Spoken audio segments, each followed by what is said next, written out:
আমার নাম সাইফ। আমি বর্তমানে একটি আইটি সেক্টরে কর্মরত আছি। আমি চাকরিতে জয়েন করেছি, বেশি দিন হয়নি। আমি ছেলেবেলা থেকেই সকলের সাথে খুব ভালোভাবেই মিশতে পারতাম। এই জন্য আমার অফিসের সকলের সাথে আমার খুব দ্রুত ভালো বন্ধুত্ব হয়ে যায়। আমাদের আইটি সেক্টরে আমার এক কলিগ ছিল, তার নাম আরিফ। আরিফ খুবই শান্ত স্বভাবের ছেলে ছিল এবং অফিসের কারো সাথে তেমন কোনো কথা বলতো না।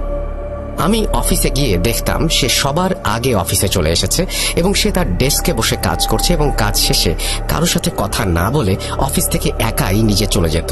এমনকি অফিসে কর্মরত অনেকেই কাজ করতে করতে টায়ার্ড হয়ে গেলে অফিসের পিয়নদের কাছে চা নাস্তা আনার জন্য বলতো, কিন্তু আমি আরিফকে কখনোই পিয়নের কাছে চা নাস্তা আনার কথা বলতে দেখিনি। রোজ অফিসে এসে সে একা একাই বেরিয়ে যেত। তার এই ব্যবহারটা আমার কাছে খুবই আজব লাগতো। এভাবে কয়েকদিন যাওয়ার পর একদিন আরিফের জন্মদিন চলে আসে। অফিসের সকলে মিলে আরিফকে সারপ্রাইজ দেবে বলে ঠিক করে। আরিফকে সারপ্রাইজ দেওয়ার জন্য আমি সহ অফিসের অনেকেই আরিফ অফিসে আসার আগেই তার জন্মদিন উপলক্ষে কেক নিয়ে আসি এবং আরিফ অফিসে আসলে সবাই তাকে চমকে দেওয়ার জন্য তার সামনে কেক নিয়ে হাজির হয়।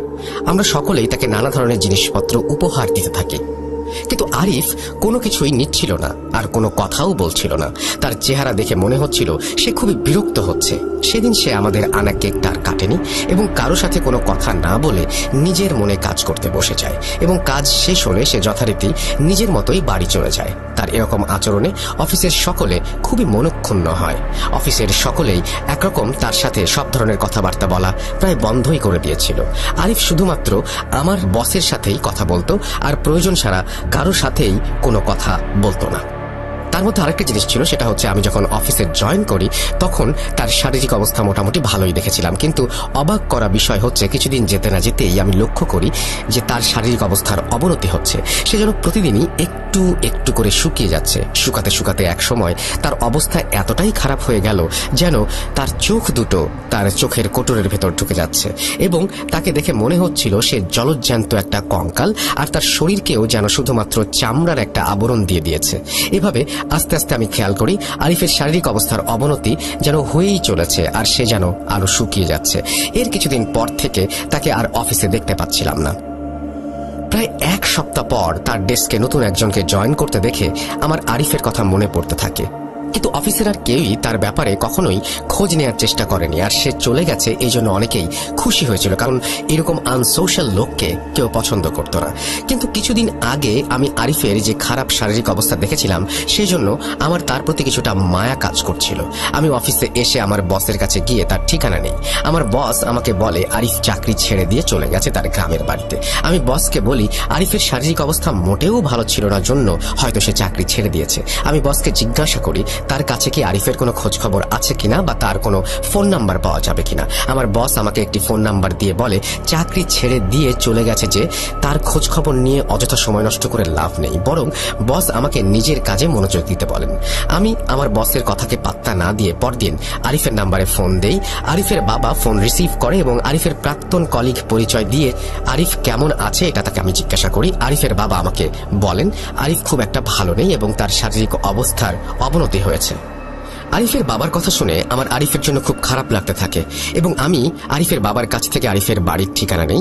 আমি মনে মনে ঠিক করি অফিস থেকে 2 দিনের ছুটি নিয়ে আরিফের বাড়িতে গিয়ে আমি আরিফকে একবার দেখে আসবো। যথারীতি আমি অফিসে গিয়ে বসের কাছে 2 দিনের ছুটির আবেদন পেশ করি। আমি রেগুলার অফিস করতাম, তাই আমার বস আমাকে খুব সহজেই 2 দিনের ছুটি দিয়ে দিলেন। আরিফ যে গ্রামে থাকে সেই গ্রাম আমাদের শহর থেকে খুব বেশি দূরে ছিল না। আমাদের শহরের পাশেই ছিল আরিফের গ্রাম। আমি একটা সিএনজি ভাড়া করি এবং সিএনজি নিয়ে আরিফের বাড়িতে যেতে যেতে প্রায় 30 থেকে 35 মিনিট সময় লেগেছিল। আরিফের গ্রামে গিয়ে আমি আরিফের নম্বরে ফোন দিলে আরিফের বাবা আসেন এবং তিনি এসে আমাকে তার বাড়িতে নিয়ে যান। আরিফের বাড়িতে গিয়ে আমি আরিফকে দেখে যেন নিজের চোখকে বিশ্বাস করতে পারছিলাম না। আমি দেখি বিছানার মধ্যে পড়ে আছে আরিফের কঙ্কালসার দেহটি। হাড্ডিসার আরিফকে দেখে আমি প্রচন্ড চমকে উঠি, কেননা কয়েকদিনের ব্যবধানে কারো শারীরিক অবস্থার এতটা অবনতি হতে পারে আমি কখনো ভাবতেও পারিনি। আরিফের শরীরের প্রত্যেকটি হাড় যেন দেখা যাচ্ছিল এবং তার মুখ দেখে মনে হচ্ছিল যেন সে শুধুমাত্র একটা কঙ্কাল। আরিফ আর কোনো কঙ্কালের মধ্যে পার্থক্য একটাই ছিল, তা হলো সাধারণ কোনো কঙ্কালের জীবন থাকে না, কিন্তু আরিফ তখনও জীবন্ত কঙ্কাল। আমি আরিফের কাছে গিয়েছি এবং তার সাথে কথা বলার চেষ্টা করি, কিন্তু আরিফ আমার কোনো কথারই উত্তর দেয় না। এরপর আরিফের বাবাকে গিয়ে জিজ্ঞাসা করি আরিফের এরকম অবস্থা কিভাবে হলো আর ওর কোনো ধরনের রোগ আছে কিনা, যদি কোনো রোগ থাকে তাহলে তার চিকিৎসা করানো হয়েছে কিনা। আমার কথা শুনে আরিফের বাবা বলেন তারা অনেক ডাক্তার দেখিয়েছেন, কিন্তু সব ডাক্তারের কাছে আরিফের সকল রিপোর্ট খুব স্বাভাবিক আসে এবং তার কোনো রোগ আছে কিনা সেটা কেউ বলতে পারে না এবং কোথাও তার কোনো রোগ ধরাও পড়ে না। আরিফের বাবা বলেন ছেলের রিপোর্ট এক ডাক্তারের কাছ থেকে অন্য ডাক্তারের কাছে দেখানোর পর ডাক্তাররা যখন আরিফকে দেখতে আসে তখন ডাক্তার চমকে ওঠে আর বলে আমরা কি ডাক্তারকে বিছানায় পড়ে থাকা এই মানুষটির রিপোর্ট দেখিয়েছিলাম কিনা। আমরা সম্মতি দিলে ডাক্তার বলে তার এখানে আর কিছুই করার নেই, কেননা রিপোর্টটি সম্পূর্ণ নর্মাল থাকার পরও কেন এমন হচ্ছে এই বিষয়ে তার কোনো ধারণা নেই। এরপর আরিফের বাবা বলেন ডাক্তার দেখাতে দেখাতে যখন কোনো লাভ হচ্ছিল না তখন তারা আরিফকে জিজ্ঞাসা করেন তার সাথে কি কোনো ধরনের খারাপ কিছু হয়েছিল কিনা। আরিফের বাবার এই প্রশ্ন শুনে আরিফ তার বাবাকে কিছুই বলে না। আরিফের বাবার কথা শুনে আমার আরিফের উপর কিছুটা রাগ হয়, কেননা তার কথা না বলা আমাকে একরকম বিষিয়ে তুলেছিল। আর আমি একরকম রাগ করে আরিফের কাছে গিয়ে বলতে থাকি আপনার কি হয়েছে, আপনি আমাকে বলেন, আপনি যদি কিছু না বলেন তাহলে আপনার বাবা মা আপনার চিকিৎসা করাবেন কিভাবে। আরিফ আমার কথা শুনে কান্না করতে শুরু করে, যা দেখে আমি অনেক অবাক হই। সে আমাকে জড়িয়ে ধরে সবকিছু বিস্তারিত বলতে থাকে। ঘটনার বাকি অংশ আরিফের মতো করে বলছি। আমি ছোটবেলা থেকে অনেক ডানপিটে স্বভাবের ছিলাম। আমার বাবা মাকে ফাঁকি দিয়ে আমি সব সময় বাইরে গিয়ে বন্ধুদের সাথে খেলাধুলা করতাম। আমার জীবন তখন খুব স্বাভাবিক এবং সুন্দর ছিল। আমি সব সময় রাতের বেলা বাবা মায়ের চোখ ফাঁকি দিয়ে সারা গ্রাম ঘুরে বেড়াতাম, কেননা আমার মনে কখনো কোনো ভয় কাজ করেনি। আস্তে আস্তে আমি যখন একটু বড় হই তখন আমার কাছে মনে হতো আমার থেকে সাহসী কেউ হয়তোবা আমাদের এই গ্রামে আর নেই। আমি সব সময় বন্ধুদের কাছে নিজের সাহসিকতার পরিচয় দেওয়ার জন্য অপেক্ষা করতাম। মাঝে মাঝে আমি তাদেরকে বলতাম আমাকে এমন কিছু কাজ দিতে যা করে দিতে পারলে তারা আমাকে সাহসী বলে মেনে নেবে। আমার বন্ধুরা আমার পাগলামি দেখে হাসতো আর বলতো সাহসীরা কখনো নিজের ঢোল নিজে পেটায় না।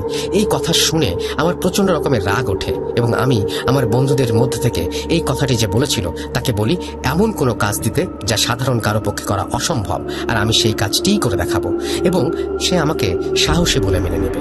কিন্তু যদি আমি কাজটি করতে না পারি তাহলে এই গ্রামের সব থেকে ভীতুর খেতাব আমি আমার নিজের মাথায় নিয়ে সকলের বাড়িতে গিয়ে গিয়ে বলে আসবো আমি এই গ্রামের সব থেকে বড় ভীতু। আমার বন্ধু আমার কথা শুনে কিছুক্ষণ চুপ করে থাকে এবং সে আমাকে সেদিন সন্ধ্যায় তার সাথে দেখা করতে বলে। আমাদের গ্রামের দক্ষিণ দিকে একটি পরিত্যক্ত কুয়া ছিল। সেই কুয়ার আশপাশ দিয়ে কেউ যেতে চাইতো না, কেননা সকলেই সেই কুয়াটাকে খুব ভয় পেত এবং সেটাকে ভুতুড়ে কুয়া বলে আখ্যায়িত করেছিল। লোকমুখে শুনেছিলাম এক মহিলা নাকি সেই কুয়ার পাশে দাঁড়িয়ে নিজের গলা কেটে আত্মহত্যা করেছিল এবং তার লাশ নাকি সেই কুয়ার ভেতরে পড়ে গিয়েছিল। এরপর থেকে নাকি সেই কুয়ার আশেপাশে অনেক উদ্ভট ঘটনা দেখা যেত আর সেখানে নাকি প্রায় সবসময় রক্তের ফোঁটা ফোঁটা দাগ পাওয়া যেত। তাই গ্রামের সবাই সেখানে যেতে অনেক ভয় পেত। গ্রামের গণ্যমান্য হুজুররাও সেখানে সবাইকে যেতে নিষেধ করতেন। কুয়াটির আশেপাশে অনেক বড়সড় বাঁশঝাড় থাকায় এমনিতেও এই পরিবেশটা ছিল গায়ের রক্ত হিম করে দেবার মতো ভয়াবহ। কুয়ার এই ব্যাপারটি সম্পর্কে আমাদের গ্রামের প্রায় সবাই জানত। আমি সেদিন সন্ধ্যায় আমার বন্ধুর বাড়িতে যাই এবং আমার বন্ধু আমাকে বলে আমার সেই কুয়া থেকে এক বালতি পানি নিয়ে আসতে হবে। সে আরো বলে সে নাকি কুয়া থেকে অনেকটা দূরে দাঁড়িয়ে থাকবে এবং দেখবে আমি আসলেই সেই কুয়া থেকে পানি নিচ্ছি কিনা। আমার বন্ধুর কথা শুনে আমি এক বাক্যে রাজি হয়ে যাই, কেননা এই গ্রামের সব থেকে সাহসী মানুষ হিসেবে আমি নিজেকে দেখতে চেয়েছিলাম। কিন্তু আমার এই ইচ্ছা যে একদিন আমার জীবনে কালো আধার নামিয়ে নিয়ে আসবে তা আমি কখনোই বুঝতে পারিনি।